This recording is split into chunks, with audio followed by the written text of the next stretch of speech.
पुस्तकों को हम अपनी मातृभाषा में पढ़ें या अंग्रेज़ी में पढ़ें या दोनों में, क्योंकि मेरी मातृभाषा हिंदी है इसलिए मैंने यहाँ हिंदी किताबें रखी हैं। तो हम पुस्तकों को हिंदी में पढ़ें, अंग्रेज़ी में पढ़ें या दोनों भाषाओं में पढ़ें। मेरा ये मानना है कि एक ही किताब को हम दोनों भाषाओं में पढ़ें, अगर अनुवाद उपलब्ध हो तो। जैसे मान लीजिए कोई हिंदी किताब है तो अगर वो अंग्रेज़ी में छपी है तो आप अंग्रेज़ी वाली किताब भी खरीद लीजिए, और अगर आप कोई अंग्रेज़ी किताब है और वो हिंदी में उसका अनुवाद उपलब्ध है तो हिंदी वाली भी खरीद लीजिए, यानी दोनों किताब खरीद लीजिए। चाहे मूल भाषा कोई भी हो, उसको अंग्रेज़ी और हिंदी में जब आप पढ़ेंगे तो इससे क्या होगा कि आपकी समझ बढ़ेगी, जो जो कॉन्सेप्ट या विचार उस पुस्तक में है उसकी समझ बढ़ेगी। आप जो उसे सूचना हासिल करेंगे किताबों से, वो ज़्यादा देर रहेगी आपके मस्तिष्क में, यानी धारणा शक्ति बढ़ जाएगी आपकी, धारण शक्ति, रिटेंशन जिसे कहा जाता है अंग्रेज़ी में।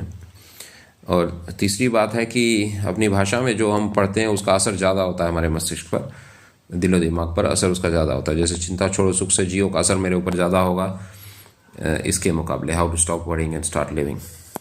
तो इसलिए मुझे लगता है कि दोनों भाषाओं में किताबें पढ़नी चाहिए। और एक और बात जो मैं कहना चाहता हूँ वो ये है कि आप जो आपकी पाठ्य पुस्तक है, अगर मान लीजिए आप स्टूडेंट हैं, कॉलेज स्टूडेंट हैं या स्कूल के छात्र हैं, तो उसमें भी कोशिश कीजिए कि अगर आपको दोनों भाषाओं में पुस्तकें मिल जाए तो बहुत बढ़िया है। तो जैसे मान लीजिए आप अगर विज्ञान के छात्र हैं तो साइंस, अंग्रेजी में साइंस की बुक्स भी खरीदिए, हिंदी में भी विज्ञान की खरीदिए, तो इससे कॉन्सेप्ट्स की जो अंडरस्टैंडिंग है वो आपकी बहुत अच्छी हो जाएगी। ये मैं अपने अनुभव से कह रहा हूँ, हो सकता है सही नहीं हो, पर आप परीक्षण करके देख लीजिए कि इसका असर होता है कि नहीं आप पर, यानी समझने की शक्ति, जो कॉन्सेप्ट्स को समझने की शक्ति वो बढ़ जाएगी। जैसे कि गणित को ले लीजिए, तो जैसे